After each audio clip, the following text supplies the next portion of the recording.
Welcome everybody to Live from NCCE this beautiful November. We were just talking about how it's getting dark out so much more quickly. We are so lucky to have my dear friend Nick Shiner here with us. Nick has been 7 years with Digital Promise.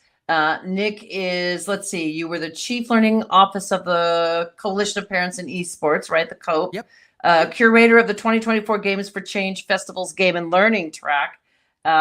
You also taught fourth and fifth grade when you first started, like I did, right? Yep, absolutely. Awesome.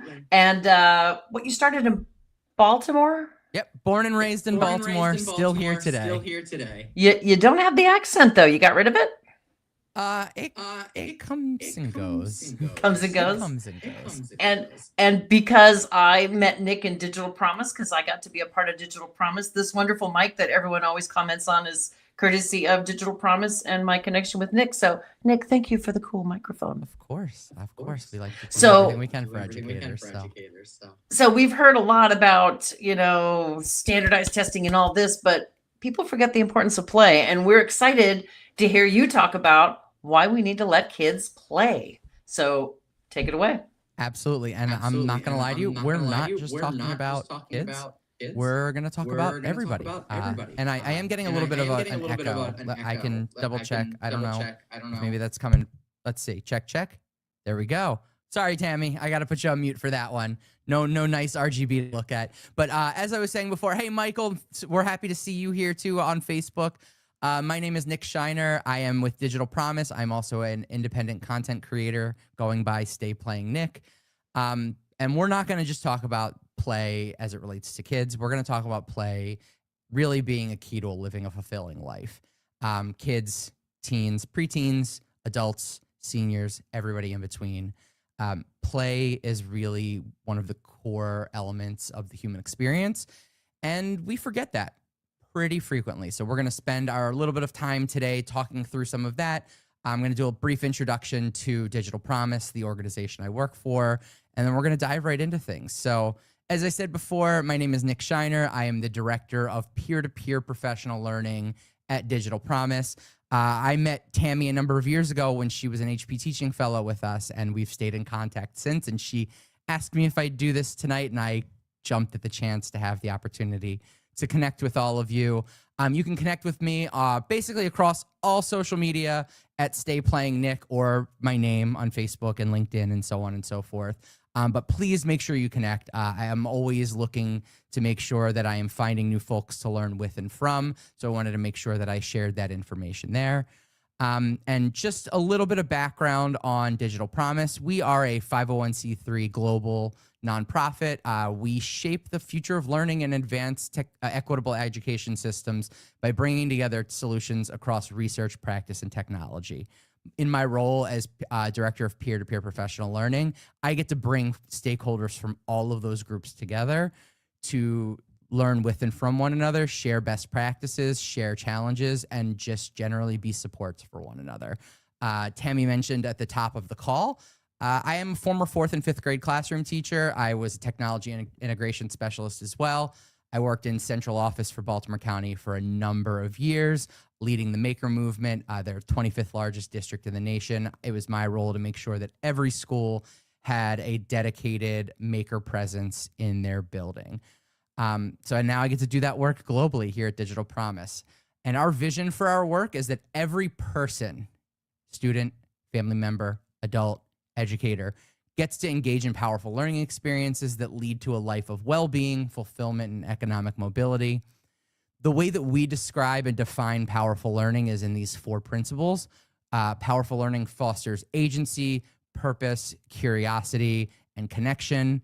And our goal is to empower learners with skills that will prepare them for the future. You can see those definitions down there. When we talk about agency, we mean that learners have the ability to pursue knowledge through action, choice, and voice.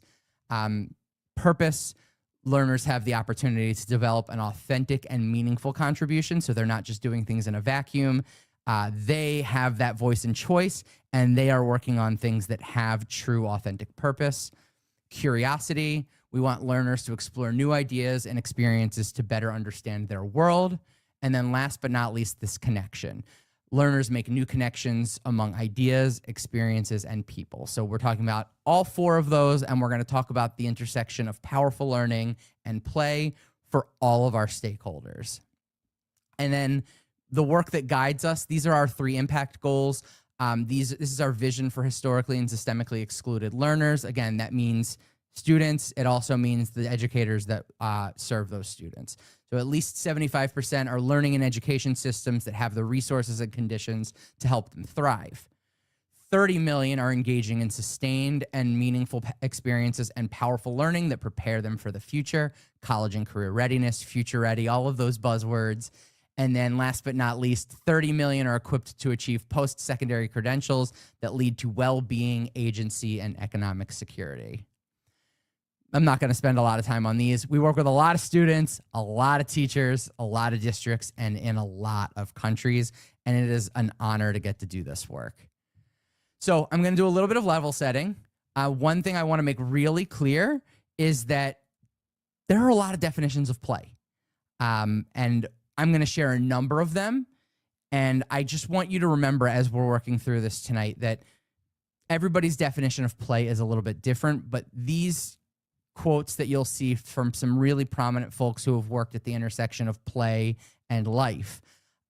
These are really great ways to root your definition, whatever it may be, as it's personal to you. So play is activity where means are more valued than ends.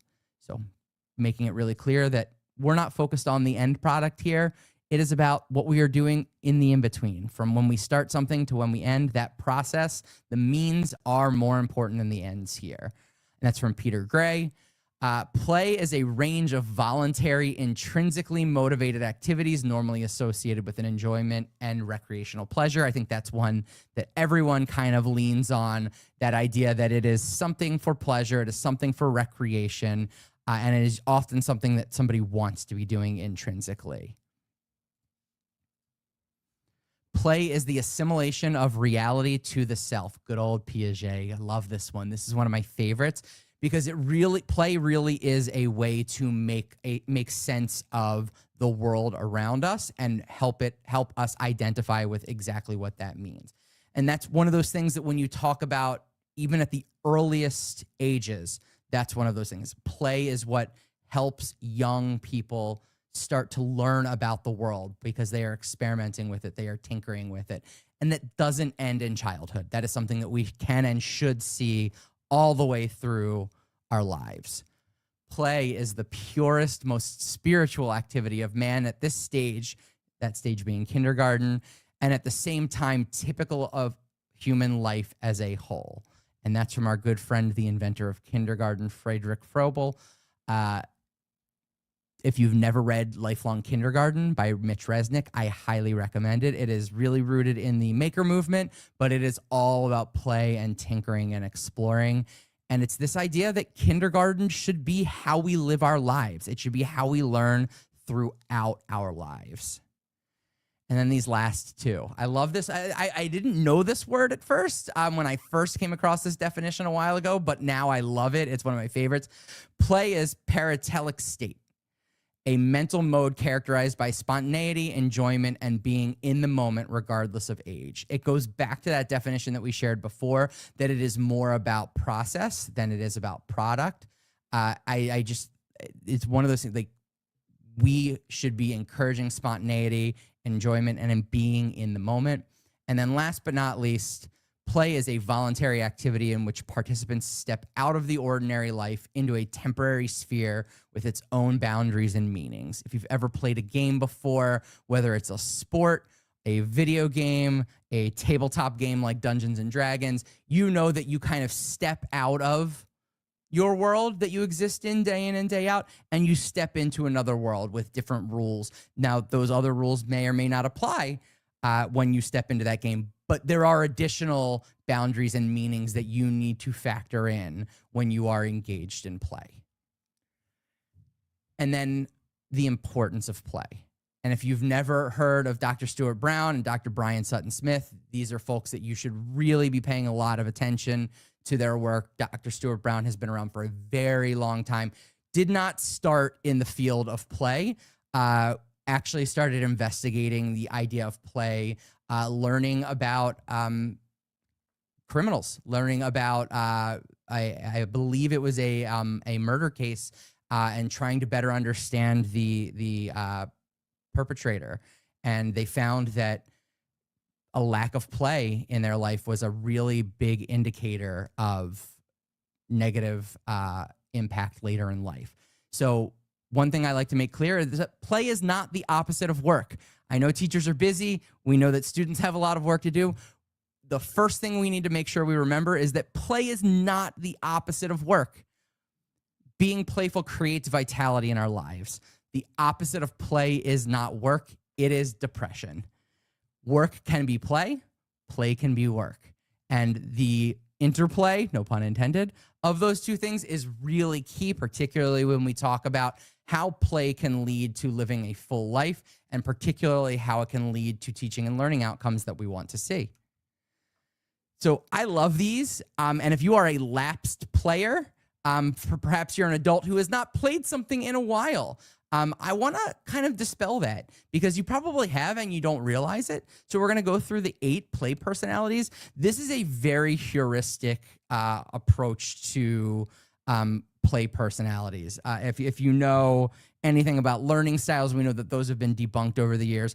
The play personalities I'm talking about here, these are not peer-reviewed, research-backed play personalities. That doesn't mean there's nothing behind them. I mentioned Dr. Brown just a few moments ago. These play personalities come from thousands and thousands of interviews and observations of how people play at all ages. And from there, the commonalities amongst them kind of lended themselves to developing these play personalities that people see. So first is collectors. So if you're, I don't know if maybe you're a Pokemon card collector, a coin collector, a stamp collector, if you've got the money for it, a car collector. Collector is a play personality. It's someone who delights in gathering, categorizing, and mastering sets of things, information, or experiences. Then we've got the one that I think lots of folks think of, particularly when it comes to sports and esports, is the competitor. This is someone, their play personality, they feel most energized when they are playing games, challenges, and skill-based contests where they can test themselves against others and goals. That competitive nature is kind of the core part of their play personality. Then we have, I think this one's my favorite, is the creator. The creator, when they're playing, they come alive by making and building and designing and tinkering, taking things that are imaginative and turning them into a tangible form. Whether that's a digital artifact or a physical or analog one, doesn't really matter, but it's the idea of taking something and turning it into something real. Director. The director is someone who thrives on planning, organizing, and orchestrating people or events, finding play and creating structure and shared experiences. The one I always like to go to for this one is a dungeon master or a game master in Dungeons and Dragons. This is that person that loves to organize every aspect of a game. If they're playing a game where there's a lot of resource management and inventory management, that's where that director role really comes in. And then we've got 4 more. We've got explorer. This is a person who enjoys discovering new ideas, places, and experiences. They feel most alive when their type of play allows for them to investigate the unknown. So think of like an escape room. That's a really great one. Joker, someone who uses humor and playfulness and mischief to spark joy, connection, and lightness in any environment. And this is one I really always like to call out, because I think people understand that people who like to joke, comedians, folks who like to consider themselves witty and playful in that regard, don't necessarily qualify that as their play personality, but it is very much playful. It is very much a playful approach to how you engage with others and how you engage with ideas. The kinesthete. This is someone who thinks and feels through movement. So if you combine the kinesthete with the competitor, that's where you see folks who are probably most engaged in traditional sports. These are folks who think and feel through movement. They delight in physical expression, rhythm, and bodily flow. Dancers, yoga, playing tag or capture the flag on the playground, any of these things, the kinesthete would be really, really keen on participating in. And then last but certainly not least, the storyteller. This is somebody who likes to play through narrative, characters, and imagination, weaving worlds through words, voice, or performance. And one of the key things there that I really like to make sure that we focus on is the multiple modalities there. There's the oral tradition, there is the written tradition, there's voice, there's performance, there's even game design. Building stories in games is something that the storytelling play personality would be really interested in. And then you'll see at the bottom, and I believe they're going to share the link for you as well in the comments. Somebody actually went and developed a play personality quiz. So this is not a BuzzFeed quiz, but it might look like one. But the goal behind this is if you're not sure what your play personality is, go ahead and take that quiz. It'll probably tell you. Most people don't fall into one of these. If I had to describe myself, I'd say I'm probably somewhere in the creator collector role, and I love telling stories as well. And then probably not part of my play. I do like to joke around a lot. I've always called myself the Portman Bro. I love wordplay. I love to do funny things with words. So I would say that is something that I like to joke with as well.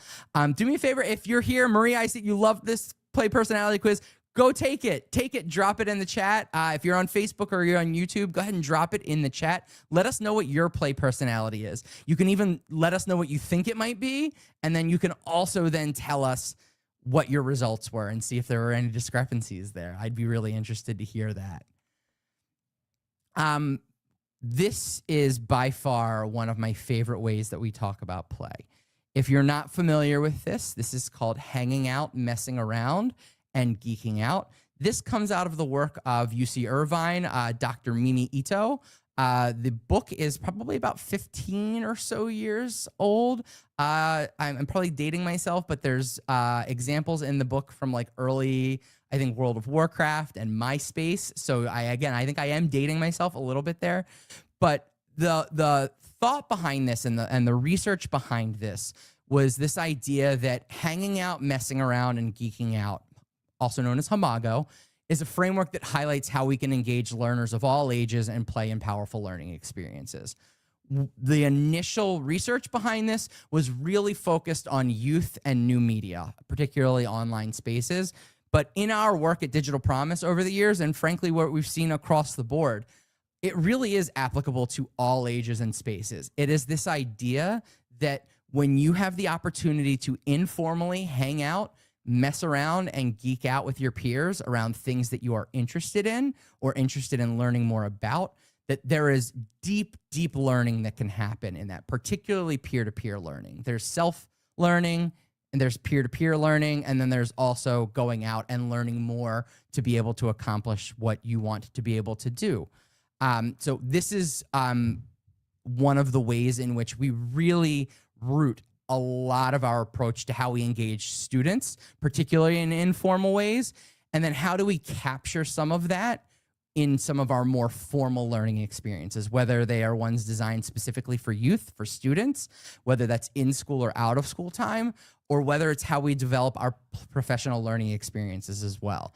One of the things that we really preach and also practice in our work, in our peer-to-peer professional learning communities, is that they are playful learning communities. We do formal professional learning. We bring folks in to present, to bring their ideas, to share things in a more formal setting. But the bulk of our professional learning is about bringing folks together to just share the amazing things that they're doing, the challenges that they're having, and then engaging with those ideas, those concepts, those challenges, those successes in a way that is fun and relevant and instantly helps them make connections with it. So Maria, I'm seeing that based on the play personality quiz, you're an explorer and you are spot on. Okay, I want to hear more about that at some point. I want to hear about some of the things that you like to do, what your play, like what types of play you like that lines up with that explorer identity there.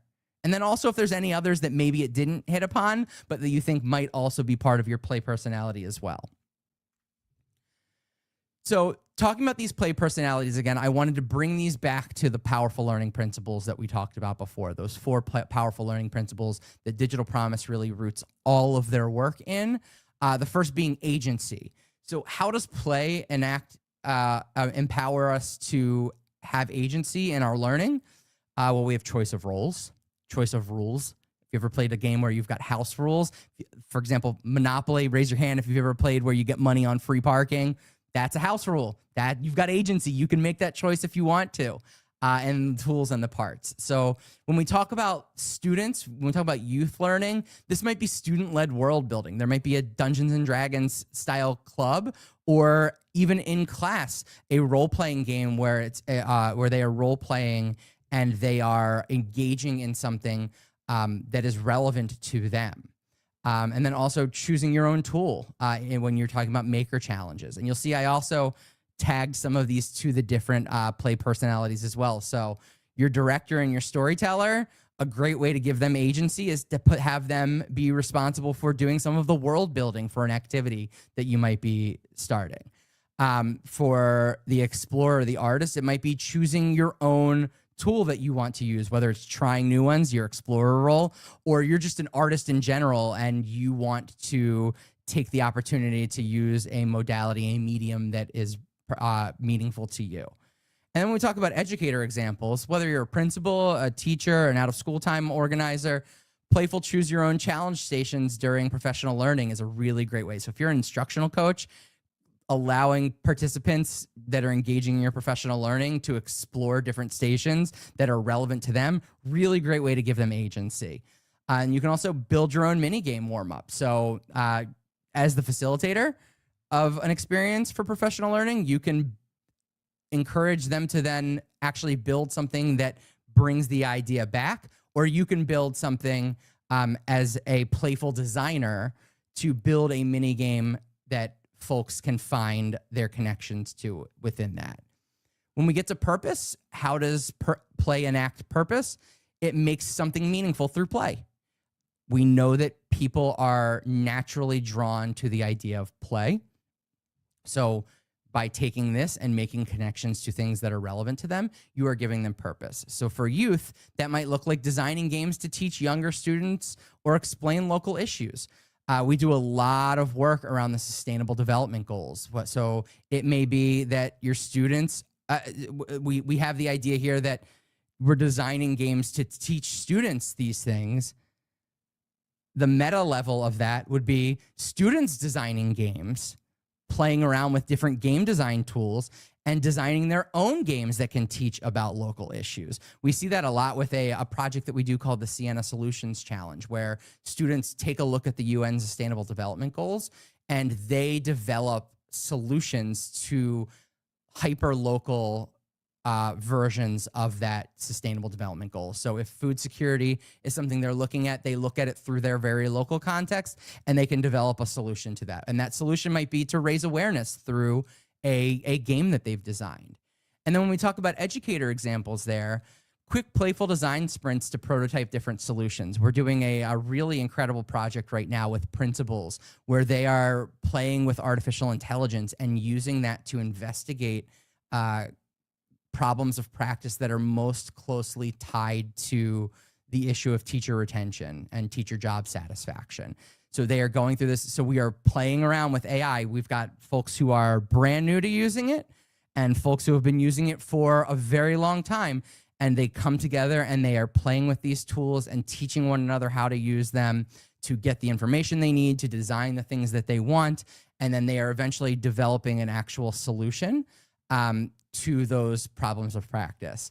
And then role play scenario building. I know the age old, I've got to take the 20-minute online training about bloodborne pathogens and all of these other things. Imagine if you actually turned it into a role-playing game where you're actually deeply engaging with this rather than doing multiple choice quizzes. So I always like to mention that one as well, because we all have done the bloodborne pathogens test training at some point. Then we move into curiosity. How does play enact curiosity? This one's an easy one, I think. It's experimentation. It's tinkering. It's this idea of what if, yes, and. It's taking the idea to the next level. For youth, anytime they're engaged in and I say youth here, I like sandbox gameplay too. Big fan of Minecraft. If you've ever played Minecraft or Minecraft Education, It is a huge sandbox that you can play in. I have 2 young kids. I play with them all the time, and we do quite a bit in Minecraft.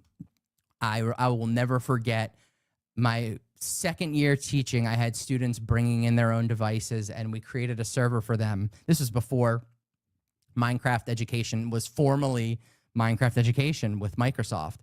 And I was teaching them area and perimeter and volume in Minecraft. We were learning about scarcity of resources because we built in a dome where they only had access to what they had within that space. So having a sandbox environment for kids or adults to play in is a really great way to give them the opportunity to engage their curiosity.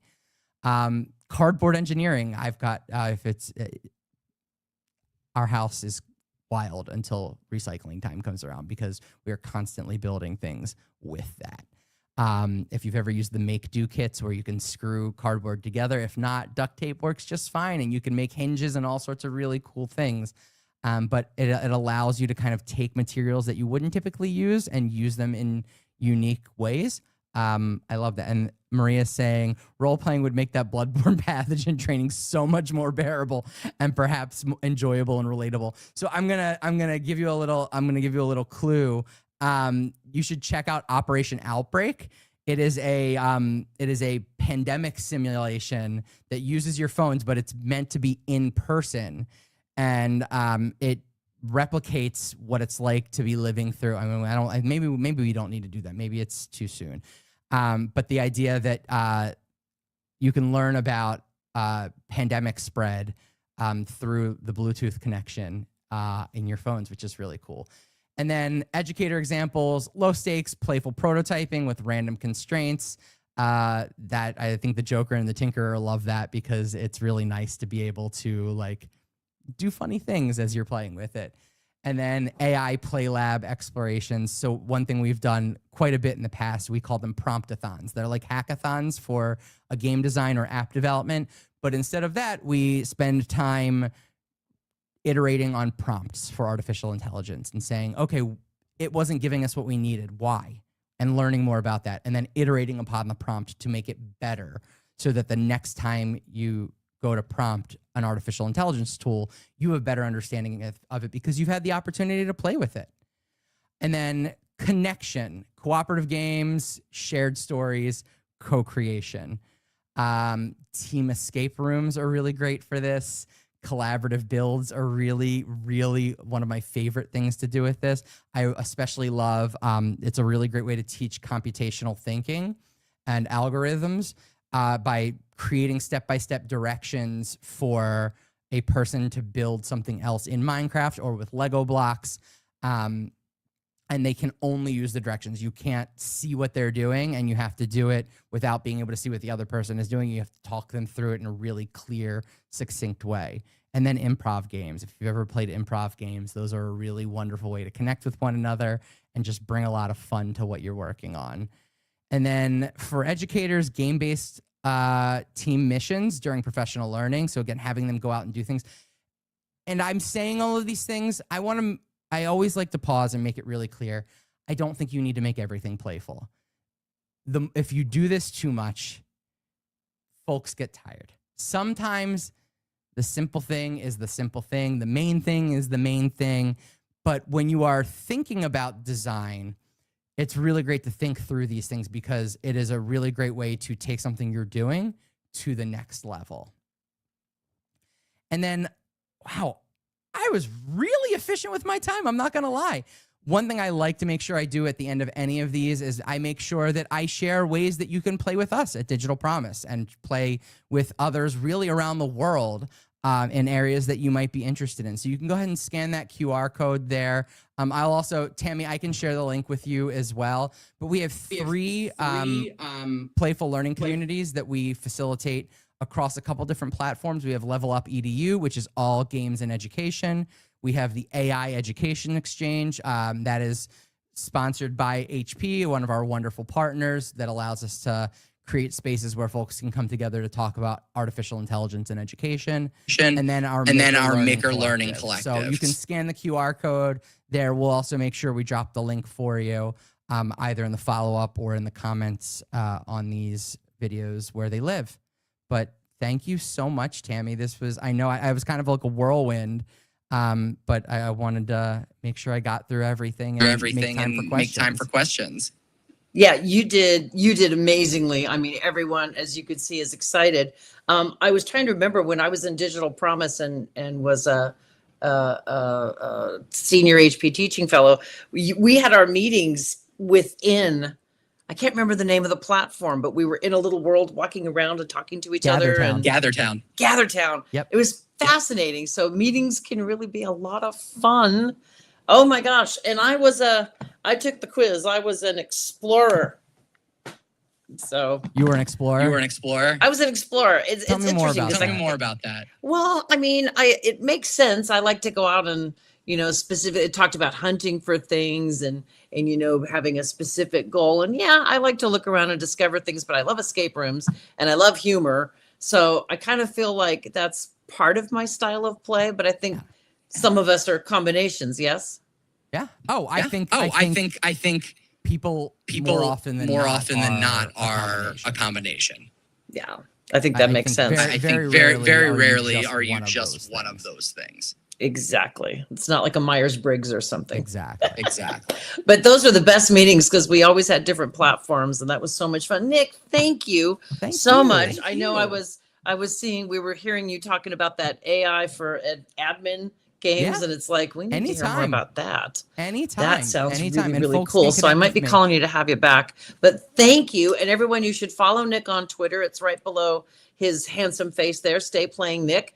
So follow him on Twitter, and if you share that quiz and that website with other people, and of course we're recording this so you can watch it over and over again, which is exciting. And Nick, you probably have heard about the NCCE conference, which happens every year in February in Seattle. This year, it's the 25th to the 27th. We've got lots of exciting speakers. I believe the program is live now on the website there. Bobby's got it up, ncce.org/conference. So check it out. It's like the major conference in the Northwest. Really great people coming to speak, really great people, just meeting people, right? And getting a chance, hopefully, to interact and play is wonderful. And we've got coming up December 11, our next guest here is one of our top tier 2 sponsors, which is Magic School AI, because AI is the hot topic, and they're going to share some really cool things. And I hear they're going to have a surprise guest. So I'm kind of interested to see who that's going to be. I'm going to so in for that Nick, thank you for the gift of your time and your talent and sharing all your wisdom with us.